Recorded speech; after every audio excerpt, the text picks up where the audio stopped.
É, esse é o tipo de vídeo que eu tenho que ter muita cautela, né? Muito cuidado com o que eu vou dizer, porque o departamento jurídico costuma ser bem caro e a gente precisa evitar certas coisas, né? Então eu vou tentar começar, primeiramente, falando sobre essa semifinal, que na minha humilde opinião, foram os melhores jogos do campeonato goiano, tá? De longe. Atlético e Anápolis protagonizaram uma semifinal maravilhosa, tanto no jogo de ida quanto nesse jogo de volta. E o Anápolis chega com muito, mas muito merecimento na final do Goianão. Eu preciso parabenizar a equipe do Anápolis. A gente tem que deixar um pouco de lado, às vezes, o lado do torcedor e ser mais conscientes. O Anápolis é muito que merecido um dos finalistas do Goianão. Anápolis fez uma primeira fase do Goianão sensacional. 11 jogos, 7 vitórias, 2 empates e apenas 2 derrotas. Uma bem questionável, foi aquela pro Goiás em casa, e a derrota de 1-0 para o Atlético no Ascioli. Chegou para as quartas de final, e aí ele enfrentou um outro paradigma, uma outra situação. Enfrentou uma equipe que, assim como o próprio Anápolis, era uma equipe muito aguerrida, que estava com um sonho de chegar cada vez mais longe no campeonato estadual, que era a equipe da ABCAT, e que por algumas coisas que aconteceram naquelas partidas, principalmente questões de arbitragem, o Anápolis, às duras penas, conquistou a sua vaga para as semifinais. E aí recebeu, né, a notícia de que enfrentaria o atual campeão do estadual, o Atlético Goianiense. No primeiro jogo, o Anápolis não se intimidou. O Anápolis jogou com coragem, jogou com confiança, abriu 2-0 na casa do adversário, sem se intimidar com a torcida. E depois acabou vendo o Atlético conseguir também, a duras penas, com muita dificuldade, com muita luta, o Atlético empatar em 2-2 e levar esse empate pro jogo da volta. E assim, os jogos, cara, foram maravilhosos. Os dois jogos foram muito gostosos. Pra quem não torce pra Atlético ou pra Anápolis, assistiu 2 jogos muito divertidos, muito bons em qualidade técnica, tá? Sei que tem muita gente que ainda questiona o futebol goiano, mas você vê que existe sim qualidade técnica em algumas das equipes e em alguns dos jogadores que aqui estão. E esses 2 jogos deram gosto a quem curte um futebol competitivo, um futebol pra frente, um futebol com muitos gols, com muitos fatos interessantes acontecendo nas partidas. E aí você pode falar assim, ué, Vitor, não vai falar do Atlético? Então, é porque falar de merda 2 vezes na mesma semana é muito difícil. Mas por respeito a você, diferente do time do Atlético, por respeito a você, eu vou buscar ser o mais analítico, mais ponderado, tá? O mais preciso naquilo que eu vou opinar. Lembrando que sempre que eu estou falando aqui nos meus vídeos é questão de opinião, tá? Antes de começar, propriamente dita análise, eu quero pedir pra você uma gentileza, tá? Esses vídeos aqui, eles não têm patrocínio. Vocês veem muitos youtubers aqui na plataforma que tem patrocínios de várias empresas e tal. Eu, particularmente, não tenho patrocínio. Então, a forma de você me ajudar a manter esse canal, a manter esse trabalho, é você deixando o seu like, você se inscrevendo no canal, se você gosta e acompanha os vídeos daqui. E mesmo que você discorde, se inscreve para poder acompanhar opiniões contrárias, que isso também ajuda muito no debate do futebol. E se você puder, também peço que compartilhe o vídeo com seus amigos, tá? Que isso também ajuda muito a chegar a outras pessoas, outros torcedores como você. Se você ainda quiser me ajudar mais ainda, você pode se tornar membro do canal. E eu sei que eu tô interrompendo aqui a análise no meio, normalmente eu falo isso no final, mas eu tô pedindo isso, sabe, de coração, para que você possa ajudar o canal a se manter e a gente continuar mantendo esse trabalho aqui dentro. Dito isso, vamos para a análise colocando as escalações na tela. O Anápolis com um time que coletivamente é muito aguerrido, muito brigador, muito lutador, e tem algumas peças muito interessantes, como o meia Ariel, o atacante Igor Cássio, que é o artilheiro da competição, o lateral Fábio, que dispensa apresentações, já é velho conhecido do futebol goiano, entre outros jogadores aí que você tá vendo aí na tela, e com um técnico muito consciente na beira do campo, que é o Ângelo Luiz, que já foi auxiliar técnico, hoje é o técnico do time, e que colocou na cabeça desses jogadores que eles precisam acreditar na sua própria capacidade, e que sim, se eles jogarem tudo que podem, eles conseguem chegar mais longe do que talvez imaginassem. Enfrentando o Atlético Goianiense, que não tem muito que eu possa falar.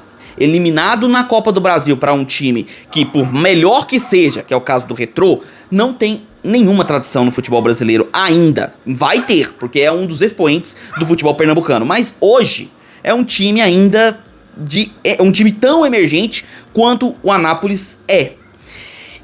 E aí fica uma questão que é o seguinte, eu preciso falar disso com vocês. O Retrô, Anápolis, tem uma característica hoje que são equipes pequenas que ainda precisam de muitas coisas para melhorar, mas que tem times, tem elencos aguerridos que acreditam no potencial, ou pelo menos acreditam que, se entregando, se doando em campo, eles podem até mesmo conquistar oportunidades melhores nesse mercado tão competitivo e complicado que é o futebol brasileiro. E esse lugar onde estão Retrô e Anápolis já foi um dia o nosso lugar. Era o nosso DNA. A partir dos anos 2000, o Atlético, entre 2000 a 2005, 2006, 2007, o Atlético era o que hoje são Retrô, Anápolis, uma equipe que não tinha ainda tudo pronto para ser um expoente, mas que acreditava no projeto. Que lutava, que contratava jogadores, que se doavam em campo, que lutavam com todas as forças para fazer o melhor pelo Atlético e também para fazer o melhor por si mesmos, porque era como uma espécie de vitrine pro futebol, tanto local, que na época era dominado por Goiás e Vila, como pro futebol nacional. E com jogadores determinados, jogadores como Anailson, Robson, Pituca, entre outros, jogadores que vocês vão lembrar muito bem, sabe? Esses jogadores fizeram do Atlético o que hoje ele é. Um time que está entre os 20 melhores times no ranking da CBF. Um time que tem estrutura suficiente para disputar campeonatos internacionais. Uma equipe que é invejada em sua estrutura de administração, sua estrutura de estádio, de CT. Uma equipe preparada para o cenário brasileiro. Só que o Atlético veio, como eu falei, lá dos lugares onde hoje estão Anápolis, onde estão Retrô. E em algum momento isso se perdeu. Em 2024, o Atlético foi subjugado por seus próprios jogadores. O Atlético era um time cujos jogadores não davam a devida importância para o tamanho que o clube se tornou e não tinham o DNA do Atlético, que é um DNA de um time que sim, ainda é, comparativo a outros brasileiros, uma equipe pequena. É uma equipe emergente, uma equipe que ainda busca o seu lugar no cenário brasileiro. Não é uma equipe estabelecida, como já foi, como é no caso, o Atlético Paranaense, que veio do mesmo lugar do Atlético, como é, por exemplo, Fortaleza, que hoje está estacionado nas cabeças do futebol brasileiro, como é, obviamente, Bragantino, que também veio como SAF e acabou se tornando isso. O Atlético ainda tem muito o que arrumar, muito o que melhorar, mas não pode perder o DNA competitivo que um dia ele teve. Só que nós estamos aí há alguns anos, vamos colocar pelo menos 3, com uma estrutura de base do time, não base que eu falo não da garotada, tô falando da base do time, que não só envelheceu dentro do elenco do Atlético, como se acomodou dentro do elenco do Atlético. E essa estrutura base do Atlético não tem o DNA que o Atlético tinha desde os anos 2000 pra cá. Quando o Adson assumiu, que começou a colocar o time nos trilhos, que começou a fazer os jogadores que vinham pra cá acreditar nos projetos, acreditar na possibilidade, acreditar no seu próprio futebol e se dedicar com raça, que é uma coisa que hoje você não vê no Atlético e que eu vi muito no time do Anápolis, assim como eu também vi pra caramba no time do Retrô no meio da semana. Então, viemos para esse jogo enfrentando um time raçudo, que muitas vezes pode até ter suas limitações técnicas, mas que supera na gana, na raça, no brio. Viemos para jogar com um time desses, que é o Anápolis. E o nosso time é um time de pé mole. O nosso time é um time de jogadores acomodados, que sabem que no fim do mês vão receber, independente do Atlético estar na Série A, B, C, eles sabem, porque o Atlético, por muito mérito da sua administração, e aí sim, mérito de fato do que foi feito pelo Adson Batista e quem o auxiliou, o Atlético hoje é um clube saneado, que paga um salário altíssimo, claro, não comparado com alguns outros clubes da Série A, mas que comparado com nós, meros mortais, um salário altíssimo e rigorosamente em dia. Não deixa devendo nada pra ninguém. Então esses jogadores não estão nem aí. Eles só querem o dinheiro deles e, se possível, uma vitrine. Se por um acaso forem relativamente bem em campo. Se não forem, de que importa? Ele sai do Atlético, vai jogar numa Chapecoense, num Criciúma, num Vitória. Vão olhar pro Atlético e vão levar ele. E aí, o Atlético que vai ficar pra trás. Quem vai ficar sofrendo, quem vai ficar humilhado por eliminações, por derrotas, somos nós, torcedores. Porque os jogadores vão, o clube e a torcida fica. Tudo bem, vamos pra análise do jogo, né? Começa a partida e aí, repeteco do jogo passado no Ascioli contra o Anápolis. Um time aguerrido, com uma estratégia de jogo muito bem definida, jogar nas pontas, que é o Anápolis, contra uma bagunça, que é o Atlético. Só que o Atlético tem jogadores de qualidade, tá? Tem jogadores de qualidade. O problema é que o Atlético entrou em campo já perdendo. Não por conta do resultado em campo lá no Ascioli de 2-2, não. Por conta da escalação. Vão falar pra mim, por exemplo, que pode ser por questão de desgaste pelo Atlético jogar no meio da semana. Mas existe alguma explicação pra você entrar em campo com Haldney no meio? Sendo que em praticamente todos os jogos dessa temporada, o Haldney errou tudo que fez. E pra piorar, você poderia não entrar com ele porque você tem um jogador melhor que ele. Melhor, mais veloz, mais jovem, chamado Cauã, que joga muito bem como um meio articulador segundo volante. Muito bem, mas não. Mesmo com a chegada de um técnico novo, no caso o Cláudio Tencati, a comissão permanente é que é a responsável por essa escalação do jogo de hoje. O técnico acabou de chegar. Por mais que ele tivesse assistido alguns jogos do Atlético, tivesse acompanhando o dia a dia do Dragão pelo menos por algum tempo, primeiros dias de treinamento, não seria ele quem imputaria um elenco titular para essa partida tão importante. Seria alguém que estivesse no dia a dia do Atlético. E aí eu pergunto, no dia a dia do Atlético, vocês acham que essa é a melhor escalação para começar um jogo? Você começa com o Rai Ramos, que é uma nulidade do lado direito, e deixa o Marcinho de fora. Eu não tenho explicação. Pra mim, você já começa perdendo. Outra derrota na escalação é, como eu falei, entrar com o Haldney e deixar o Cauã de fora. Não tem sentido fazer isso, principalmente porque você tem com Cauã e Shailon no meio, dois jogadores que dividem a criação. E o que o Atlético precisava nesse jogo era ganhar, era vencer o jogo. Mas não, você entrou com o Haldney, você entrou com o Rai Ramos e você entrou com o Marcelinho. E aí eu pergunto pra você, torcedor, Dragão e de outros que acompanharam os jogos do Atlético, quem vinha melhor na temporada até então, Marcelinho ou Alejo? Qual dos dois estava jogando melhor? Qual dos dois está em melhor fase? Eu nem preciso responder, porque você sabe. Você sabe muito bem. Até você que não torce pro Atlético, você sabe quem é o jogador desses dois que está em melhor momento. E não, ele entrou com Marcelinho. E como eu falei, mesmo com jogadores como esses que entraram em campo, você tem bons jogadores em campo. E aí eu vou incluir um que muita gente critica, mas eu vou incluir o Shailon, que no primeiro tempo, junto com Potker e com Caio Dantas, eram as únicas válvulas de escape de um time bagunçado e sem criatividade. Mas antes de termos falar deles, é obviamente importante falar do gol do Anápolis, que foi uma jogada no lançamento feito pelo lado esquerdo nas costas do Rai Ramos. E aí ele cruza, o jogador do Anápolis cruza, o Alex não tenta tirar a bola, não tenta, ele deixa a bola passar na frente dele, daria pra alcançar com os pés, ele não tenta.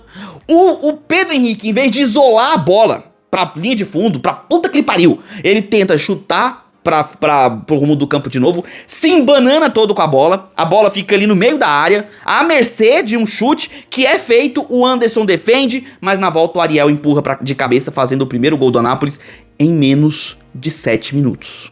Mais uma vez, começa o jogo e mais uma vez o Atlético por falhas defensivas, e aí eu incluo também as pouquíssimas participações defensivas do Romão e do próprio Haldney, que é chovendo molhado falar dele, mas motivos do gol. Tomou o gol e aí ficou dependente de boas jogadas individuais, que aconteceram, com o Shailon entregando a bola pro Caio Dantas tentar a finalização, mas ele errou, pro Potker, que recebeu uma bola também do Shailon, que acabou não conseguindo finalizar, e posteriormente o Caio Dantas serviu o Potker, que chegou de frente pro goleiro Paulinho, finalizou, empatando o jogo em 1-1. E nesse momento que o Atlético empata o jogo, o Anápolis sentiu. Assim como sentiu contra o Abecate, o Anápolis também sentiu. E naquele momento o Atlético, com esses jogadores, com esses 3 jogadores, Shailon, Dantas e Potker, Só, tá? Com esses 3 jogadores, ele começou a propor mais o jogo. O Caio Dantas perdeu um gol com uma bola que bateu na trave. Depois tivemos um cruzamento onde o Pedro Henrique, que falhou no gol, do primeiro gol do Anápolis, tentou se redimir, cabeceou e fez o gol que dava virada pro Atlético, 2-1. Mas eu falei, inclusive, isso em rede social, que isso não eximia os erros da defesa. Ele fez um gol muito legal, ótimo, excelente contribuição, mas o papel do Pedro Henrique é defensivo. Então ele tinha que resolver na defesa. Mas beleza, vamos aceitar que por enquanto ele tá no meio a meio. Errou, mas acertou ali no gol. Ok, 2-1 pro Atlético. Só que o Potker sentiu. É um jogador veterano. É um jogador que tem muita qualidade e se entregou muito nos últimos jogos. E era natural que com tanta entrega o físico fosse cobrar em algum momento. E aí, no intervalo, eles, em vez de entrar com, por exemplo, o Cauã, ele entrou com um Alejo. Eu não acho ruim entrar com um Alejo. Se quem saísse fosse o Marcelinho. E aí é feita uma mudança tática em campo que arruina o Atlético. Que é você pegar o Marcelinho, que é um ponta esquerda, e pela entrada do Alejo, você joga ele para a direita. Cara, não precisava de fazer isso. O Marcelinho não fez nada o primeiro tempo inteiro. Então você tirasse o Marcelinho e colocasse de fato o Alejo, mas aí, já que o Potker tá machucado, sai o Potker e entra alguém com criatividade como ele tem. E nós temos 2 jogadores com essa característica. O Alejo não é um deles. Nós temos o Cauã e temos o Arauz, mas a opção foi justamente o Alejo, que não é um jogador de criatividade, não é o jogador que vai ser o diferencial como o Potker era. Veio pro segundo tempo, o jogo iniciou-se truncado, até achei o Atlético um pouquinho melhor, mas numa jogada ali atrás, na defesa, no meio da área, uma bola que ficou pererecando ali, perto da linha do lado direito da área, o Maranhão, atrasado, como geralmente chega, né, tentou tirar a bola com a perna direita, o jogador do Anápolis toca ela primeiro e ele chuta o pé do jogador do Anápolis, que é um pênalti muito claro, que o juiz do lado do lance não viu. E precisou do VAR pra ele marcar. Uma marcação correta do VAR, tá? E pênalti muito bem assinalado. Só que, deixa eu voltar um pouco no tempo, tá? Porque já que eu falei de arbitragem, é importante eu citar que essa arbitragem do Jefferson Ferreira foi muito fraca.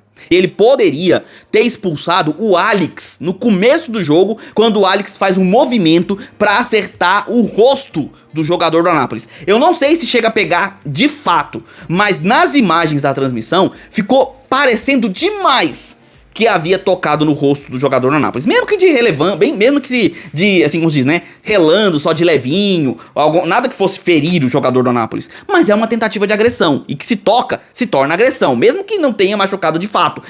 E geralmente esses lances acarretam num cartão vermelho.